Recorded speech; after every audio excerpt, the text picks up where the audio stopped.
నా ప్రభు అయిన యేసుక్రీస్తు పరలోకంలో ఉండి చెప్పలా ఏమని? ఇలా చెయ్యి, అలా చెయ్యి, ఇది చెయ్యి, అది చెయ్యి, నీ చావు నువ్వు చావు అని చెప్పల్లా. నువ్వు నేను పాపము అనేటటువంటి సంద్రంలో, సముద్రంలో మునిగిపోతున్నప్పుడు లోకంలో ఉన్న అనేక మతాలు అది చెయ్యి, ఇది చెయ్యి, ఇది చెయ్యి, అది చెయ్యి అని చెప్తున్నప్పటికీ కూడా ఎలా బయటపడాలో తెలియక, పాపిష్టి ఊపిలో నుండి బయటపడడం తెలియక, అశాంతి అసమాధానం నుండి బయటపడడం తెలియక, జీవితాన్ని నరకప్రాయంగా మార్చేసుకుంటూ సుఖం లేక, సౌఖ్యం లేక, సమాధానం లేక, సమృద్ధి లేక, సంతృప్తి లేక అల్లాడిపోతున్నా నిన్ను ప్రాణంగా ప్రేమించాడు కాబట్టే పరలోకాన్ని విడిచిపెట్టాడు, ఈ భూమి మీదకు అమాంతంగా వచ్చాడు నిన్ను రక్షించడానికే.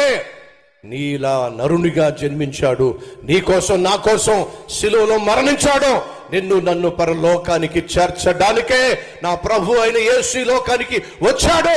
కాబట్టే ప్రపంచమంతా సెలబ్రేట్ చేస్తుంది ఈ క్రిస్మస్. ఎందుకంటే నశించిన మనిషిని వెతక రక్షించడానికి యేసు ఈ లోకానికి వచ్చాడు.